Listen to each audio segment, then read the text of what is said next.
Hello everybody, how y'all doing? Caleb here. Going to make a quick-ish video. It's more shaping and grinding than bevel setting necessarily, though bevel setting is involved. This is a gold dollar number 66. I know. Everybody fears. You'll see that this one came with a nice little issue. Basically, it never got straightened.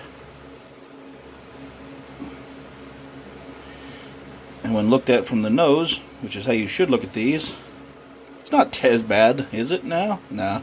Still, this is a type of razor that you really wouldn't want to do circles with, as this is straight, by the way, but the spine is not.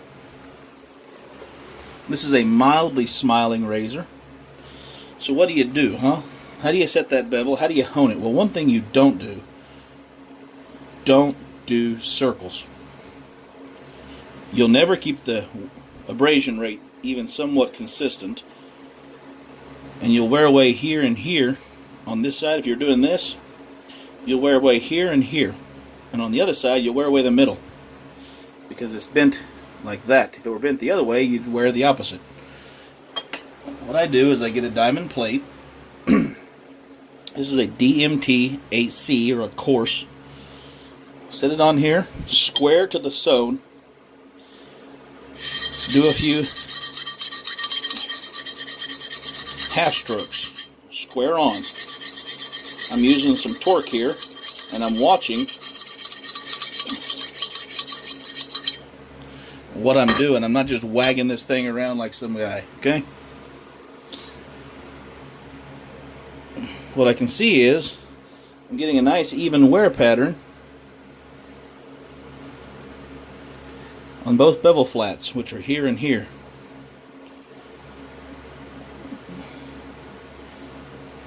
So what we're going to do is continue to set the bevel, never staying in one spot too long. If you do, you'll have a bad day.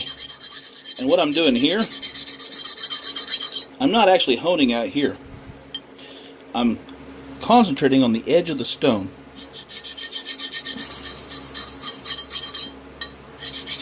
Same on the other side, though I'm using a slight rocking stroke.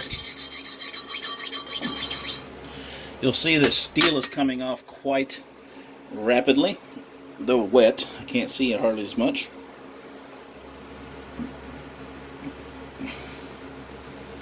For instance, right there, towards the heel, there's a dip there that's not even been contacted by the hone yet. I'm starting to get a burr, but where that dip was on the other side, the burr is very frail looking compared to the rest of it. Okay? If you had a razor that you were restoring, or a gold dollar, and you needed to set the bevel quickly, because these aren't expensive razors, balance your burr and reduce the size of it. It's a knife honing.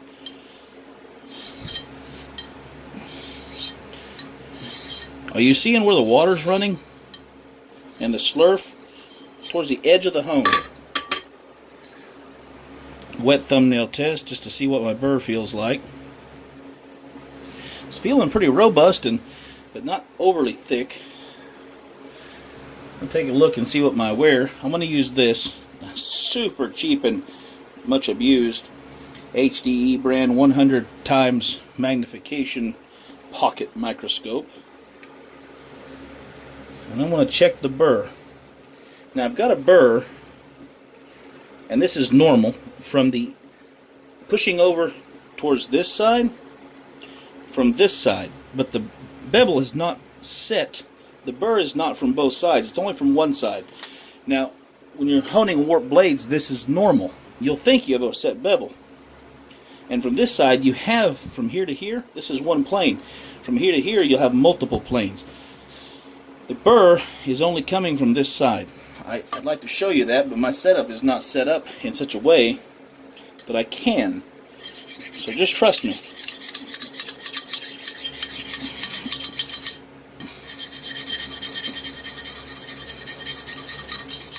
I'm going to spend more time,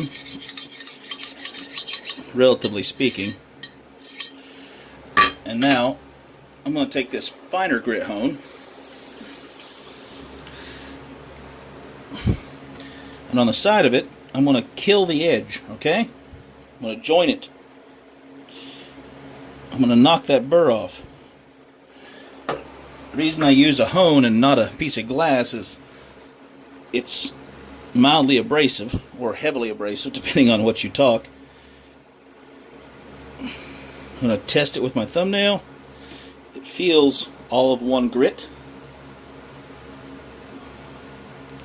Toilet paper on my finger, forgive my... Now I'm going to go back to this hone.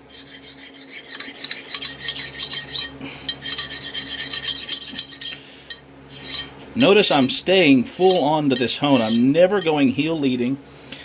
I'm never doing circles.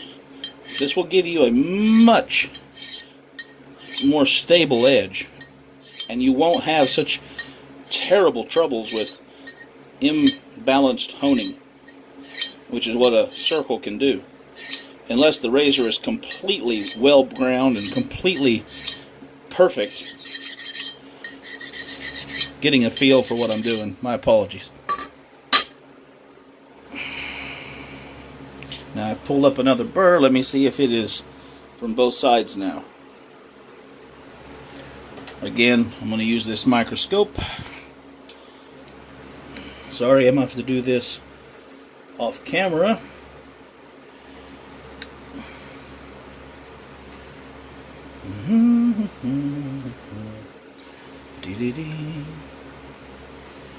Still not completely right, and it didn't feel right on my thumb. I've got some, but I don't have everything, okay? And by that I mean I don't have everything.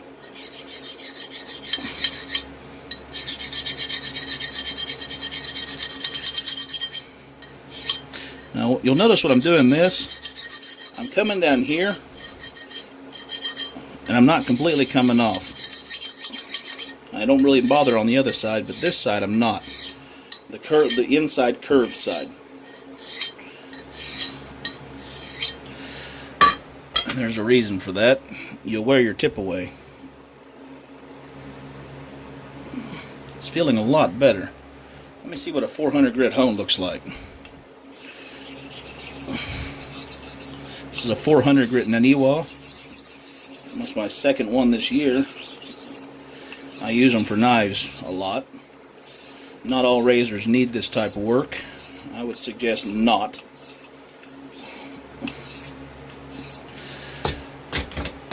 Needing it, unless you're doing repairs or something, shaping a razor, grinding it in. Now, take another look at it with my scope.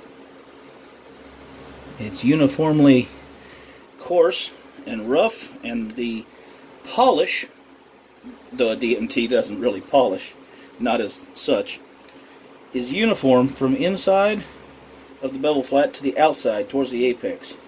What that tells me is that it's all one kind of steel, and boy does that bite in good. No downward pressure, you don't want to cut through. The cut is good, the bevel is set. That might have taken me 6 minutes, I don't know. I'm not looking, I can't see the video. Oh, 9 minutes with me talking, so that's a long time. Normally it's much faster. Set your bevel, maybe 4 or 5 minutes. You'll get faster as you get better. And if you're doing a dozen or 2 dozen of these, well, you'll 2 or 3 minutes and you're done each. Anyway, y'all have a good day. You'll have a great time honing. Stay keen, stay smooth. Have fun, huh? Yeah.